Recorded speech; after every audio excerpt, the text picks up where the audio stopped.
Hi, my name is Christina Wazak, and for much of my career, I've had the honor of working with people who were students at colleges in the City University of New York.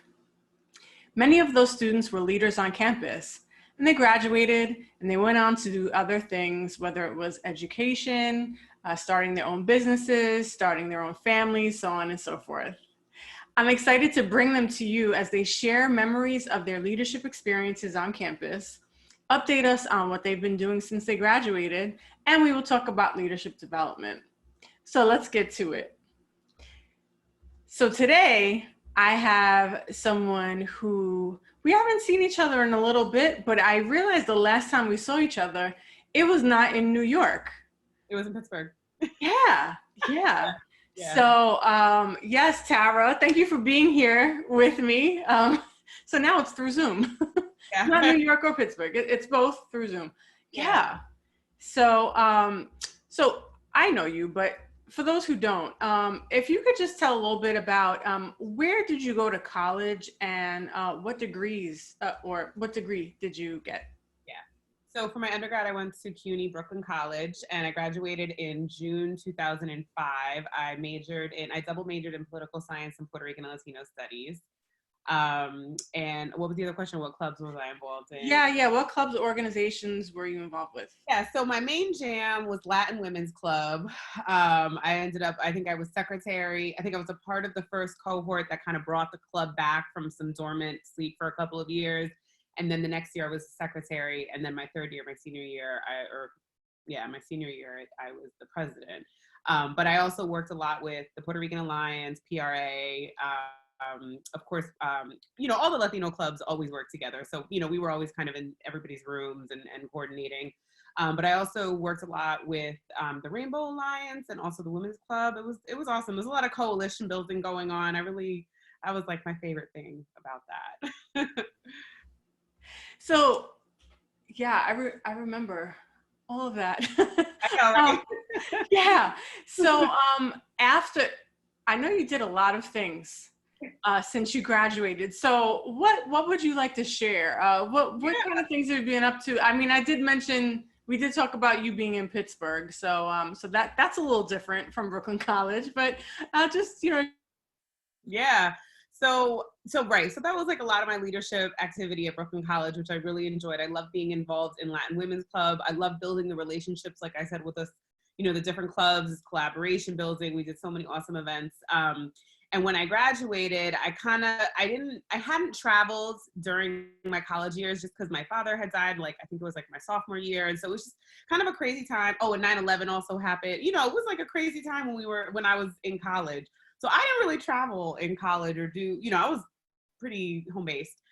So after college, I knew I wanted to kind of get out a little bit. And so I saved my coins. I worked. I think I just kept the job that I had in college. I worked, I saved, and then I traveled throughout South America. I lived in Chile for about 6 months and taught English, and then just traveled around Latin America, which was a really awesome experience. I didn't want to come back in a lot of ways. There was a lot that I really enjoyed about it. I loved being able to speak different language.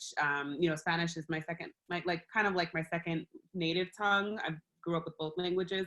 So it was nice to just be able to speak Spanish all the time and have that connection. But of course, you have to come home. So I came home and I started trying to so I had taught English and I didn't really like teaching, but I liked my students.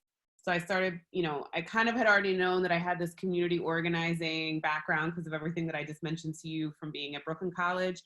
And so I fought it for a long time, but finally social work was kind of the thing. It was kind of like, this is the thing, like a social work degree is really broad. You can do organizing, you can do policy work, you can do clinical work, you can do administrative work, and you can work with a lot of different populations. And that really just spoke to me. I'm a jack of all trades. I like a lot of different things. I like to, kind of be on the go. So that really worked. It was, I didn't want to be like, I'm going to become a social worker because it almost felt so cliche. Like, this is so obvious. I kind of wanted to, isn't there something else out there? But no, in the end, like, it just was like, if I'm going to spend money on getting a degree, this is what I already do. This is what I love to do. It just made sense. But then the next question became kind of like, where was I going to go? Because look, I love New York. I'm a Brooklyn girl. I love, love, love Brooklyn College, but here's the thing. I was like, my mother lives in downtown Brooklyn. Brooklyn College is out in Flatbush. I worked in Midtown Manhattan, and it was like a triangle of trains, the 2 trains, the 4 train, and the 4 train. It stops all the time in the tunnel. You guys know what I'm talking about if you live in New York. 20 years later, it still does that. You know what I'm talking about. So, and also just affordability. Like, I just was like, I couldn't, I lived with my mother. I wanted to get out. And so Pittsburgh, while is a very different place in New York, it's kind of why I chose it. It was a happy medium of not too far, right? Like, it wasn't California where if I had to come home for an emergency, I had to buy a ticket or drive 4 days, right? Like, or however long it takes you to get across country in a car. So, and then I figured if I was going to move, I should go somewhere different, right? Like affordable and different because, right, like that makes sense to me. That was like what spoke to me. So Pittsburgh kind of had all of these different things. And I came here, I applied to Pitt, I was accepted. I got my graduate degree, my MSW from Pitt in December of 2010. I was glad that I took some time off between undergrad and graduate. And since then, so I've been working now as a social worker in Pitt for over 10 years, and I've done a lot of community development, a lot of organizing, kind of like what I was doing in college, but on like an economic scale. Then I had my daughter, so life changed. And now I'm actually working on getting my clinical licensure. I work with other women, other mothers really, as a counselor. And so, like I said, I chose social work because I wanted to have options. So I just got my licensure this past June, and I'm working on my clinical license, like I said. So, you know, there's a lot of stuff in between. So I'm happy to answer more specific questions, but there's a broad stroke for you. That's awesome. Thank you. And congratulations. You said you just got it. It was June? Yeah, it was June. I got my licensure. Yeah, I took the test. Yeah. Very nice. So let's go back to the student leader at Brooklyn College days. Did you have any challenges while you were a student leader? And if so, so what were they? And how did you handle them? Yeah, so I was thinking about this. There was 2 challenges that I think are pretty persistent, and I chose them specifically. I chose this question specifically because of these challenges, because they come up and they kind of make things a little awkward. So the first thing is conflict, intergroup conflict. I think that there's mature ways that we want to know that we are handling conflict, but the reality is that it can get very petty. It doesn't matter how old you are and what the context is. And that was always really heartbreaking because you want it to be about the work, but you know, people are people, and I am too. We all are, right? Like, we all have a tendency to be maybe sensitive here or something, or offend somebody or whatever. So that I definitely saw intergroup conflict happening in different scenarios throughout the years that I was there. And it was sad because sometimes it would lead to certain people leaving the group who had been really productive members. Or just not, now we weren't able to work with that club because of whatever, or like, also like historically speaking, this club and this club haven't worked together, you know, because something went down like, you know, 15,000 years ago and they never resolved it, whatever. So, and then of course you have the layer of Brooklyn where you have so many diverse communities coming together in a club setting. And so you kind of also add in the religious and the political conflicts that occur when you're in Flatbush, because it's the nexus of so many different neighborhoods. So that was always a crazy line to walk. And I bet it still is, especially in these days. And I don't really know if I have like a good solution, which is kind of why I brought it up, because I just sort of feel like, how can we all be bigger people in this and not with the intergroup conflict? The second thing is more common and maybe not as catty or malicious at all, or even intentional, but like you'll have a cohort, especially for group like clubs, like you have a cohort of people who are there for like 3 or 4 years. So it's like if they join a club, that club is solid for maybe 3 or 4 years, right? Like if you're lucky, like that's a good run. And then it goes dormant, and then like another, you know, a couple years pass and people get nostalgic, and these other, you know, come and they dust off the records and they restart the group, and the process goes on and on. And I think that there's something to be said that, you know, maybe we can't resolve that, but I do think that it's a good exercise for us as people to learn, how do we pass knowledge down? Like, what are the systems that we need where, okay, so if that's the nature of this thing, then what is it that we need to be doing to make sure that at least the stories are preserved somewhere, so that when someone is ready to restart it, they have like some context, you know, they have people or like a name, I don't know, anything. And that was always really difficult because you were always starting from scratch. So you were talking and I was like, Oh, we could just, both of those things, we could go. Oh, and I know, right? Because you know all about this, because you see it. Yeah. So I dealt with it as a student, but then also On the other side. yeah. So And I'm sure for the administration it's difficult because they always got the new kids coming in, like, I don't know what to do. And like you have to re-explain everything. And yeah, one of the things that I would tell students was, and I would, this is what I would do. I'd say organizations, they go up and down. To try to help student leaders to feel a little better. Like sometimes, I don't know if you felt this, but sometimes when student leaders are graduating and there might not be like a strong group or like a clear student who wants to take over, they worry about like the future of the club. Right. And most of the time they're okay. Sometimes there is a club who, we don't see them again, but it might be a couple of years and then they come back, oh, I heard this club existed. What do I do to register it? And next thing you know, it's back. Right. Yeah. Yeah. So then with all of that, what are some tips? What are 3 helpful tips that you would give to current student leaders? Oh my goodness. Well, number one, it's all about the relationships, and that's like true for the rest of your life. So really hone in on being able to build relationships across the aisle, building collaboration. So not just relationships, but also collaborations and coalitions is super important to moving, especially if you're an organizer. I feel like people who get involved in clubs are really community-minded people and are always going to kind of be in these types of movements. And so I would really encourage people to hone in on their networks and building those networks and building those relationships. So that would be tip number 1. Tip number 2, I would say, is really try to make it be about the work, kind of getting back to what I was saying about the cattiness and the pettiness. Like I would challenge all of us, myself, you, everybody who's listening to this video, that like when we're feeling that way at work or like in the club or whatever, like it's natural. And also how else can we deal with it other than kind of like lashing out at the group member or creating a conflict? Is there another way that it can be resolved that doesn't cause conflict? Or if it has to be that way, what is a way that everybody can kind of navigate that so it isn't super damaging? I think we all have to kind of learn how to deal with conflict better, maybe. There's a lot to be learned there. So that's why I say I challenge all of us. I think the third thing, the third thing would be have fun, actually. It would really be to have fun, because these are things that you will look back on and you will be like, that was great because it was so inconsequential to my life, but I had a great time. I built great relationships. I learned a whole lot. And you're going to look back on it fondly, even the bad parts, so enjoy it for what it is, because one day you're going to have to pay real bills if you're not already. And like, it continues. Like it doesn't stop. So have fun. Yeah, definitely have fun, because it's, it. Like there's days where it's not fun, but like then you're gone and you're like, oh, I missed that. Like it was fun. Yeah. So moving with the whole talking about leaders. So we're here. This interview is taking place during November 2020. What would you say are the most important characteristics for a leader right now? Like what does a leader need to have right now in order to be successful? Oh my God.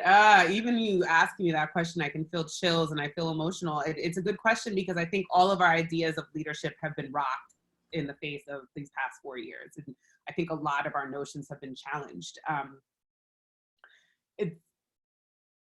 The first thing that came to my mind as you were talking is transparency. I think that's transparency of emotion, transparency of reaction, transparency of mistakes, transparency of misunderstandings. I think it's always best to say, I don't know, I don't have the answer, let me go check, than it is not, so don't say things that you don't know about, ask more questions, listen more. The other thing is that, when you're the boss and you're the leader, when something really goes down, you're the fall guy. There's no one else but you. So, if that means that you're cleaning up, animal poop from the floor of your office because something happened, that's what you do. If things are going down, the ship is going down, the captain always goes down with the ship. Like whatever, if you own a building, you got to go take care of those pipes, whatever it is, like you are that person. And so don't, look to yourself and be honest about that, because people are counting on you. I would also say learn supervision and communication skills. Like there's a ton of different communication styles. Like motivational interviewing is the one thing that I'm going to just like throw out there. Like learn, if there's one communication style that you learn motivational interviewing. And also maybe mediation, like being able to conduct conversation between people who are having conflicts, or, you know, yourself. And then I think lastly, not personalizing it. And I'm going to say that this is something that I really struggle with, but I think we all do. It's ego, right? And so again, make it about the work. Make it about what's going on. Don't think that everything that's occurring is because of you or is not because of you. Make it about the work. Thank you for that. Yeah, those are all, especially that communication one. That's something that I've been thinking more about even lately. How to have difficult conversations, how to mediate difficult conversations. So yeah, that's all of those are great. And so we talked about your student leadership time, but you definitely have a lot of experience in between that and now. And one of the things you mentioned was that you have a daughter, and so that's a whole other experience in itself. Yeah. So as you mentioned, I had my daughter about 2 years ago. She's 2 years and a couple months old, and I love her and I love being a mother. But the journey to becoming a mother, the pregnancy and the postnatal journey for me was really rough. And a lot of it just had no idea. I had an awareness of depression and anxiety as it pertained to postpartum, like as in postpartum depression or like the baby blues. Like it wasn't totally off my radar, but I really didn't understand the impacts of pregnancy hormones, postpartum, and also perinatal, like while you're pregnant, on your mood, If you have a history of various mental health disorders, you can be adversely impacted during your pregnancy. And not a lot of providers of any type really understand the unique needs for pregnant people, postnatal, people who are in postpartum. And specifically, I'm talking about mental health services, and also just like the connection to what that is to a person's body, and if they've gone through any birth traumas. And if you kind of really do dig into the data, you start to understand that a lot of our trauma, our generational trauma, come from, they're starting in the womb, like where you're born, the place that you're coming from, your mother, the access to the opportunities that you have, that starts in the womb. And so if we really want to start thinking about how do we start to create interventions that have cyclical impacts in our societies and in our communities, we really have to start thinking about maternal health, and especially about mental health, how that connects to our bodies, and how we're able to then be able to be good mamas and to be able to raise our children. Of course, when you cut this issue across race lines, ethnic lines, but specifically race lines, you're really looking at epidemic.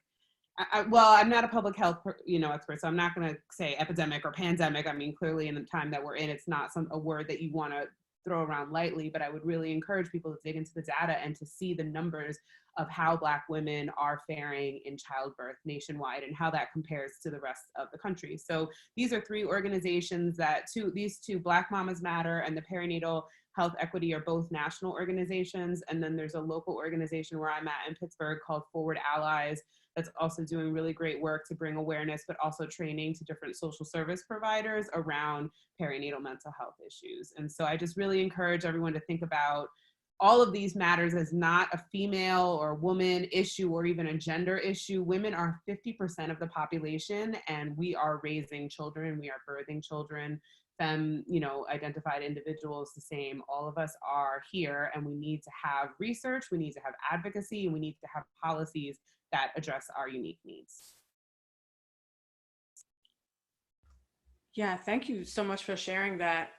Again, as you were speaking, I was like, yeah, about the generational trauma. I've started to learn about that this year. I don't know too much about it, but it's so important. And those organizations, I was reading about them when you had sent them to me earlier, and I hear from different women about even so there's the pregnancy and the even, you know, the birth process. I don't have children. I didn't go through it, but you know, I appreciate that you're bringing attention to this, and you know, sharing a little bit about your story as well. Yeah, thank you. Well, I appreciate the opportunity. Yeah, thank you. I feel like it's important for anyone, but for women just for us to talk about it and, you know, to advocate for each other. So you know, so I do, like I said, I do appreciate that you brought that up, and that you also shared your tips and your experience, your advice, you know, whether it be from your college years or you know, for anything that you've been involved with. So I appreciate it, and it was good to see you. I appreciate you. This is so much fun. I love stuff like this. I it. Well, you know, I thought of you too because there are times where like we would talk through Facebook and you would be giving me advice and tips, like me personally. So it's like, you know, I think it's awesome that you know, there are people, like I said, you know, I was working at Brooklyn College and you were a student. So there were things that I knew that I could help you with, but then there's things that you know that you can help me with, you know? So it just, you know, it shows like how relationships are important. See, it's all about who you know. yeah. Yeah. And you know, I'm grateful that you know, I had the experience to get to know you. I'm glad that you were part of the clubs at Brooklyn College. And, you know, I definitely met some great people, you know, and continue to throughout my career, especially those student leaders, and they grow up to do great things just like you are. So thanks again. And so yeah, so it's always fun catching up with people and hearing what they're doing. And so that's one of the reasons I do this, is just to share the awesomeness that I've been able to see, you know, and now, you know, I want to share that because you all have these great stories and accomplishments and tips. And so, you know, so it's fun for me to hear it too. Like when you say you had fun as a student leader, I'm like, okay, good. Yeah. Good. Yes. All right. So thanks again. And, you know, for anyone who's watching it, there will be another one and another one after that. So, you know, stay in touch, and thank you for watching.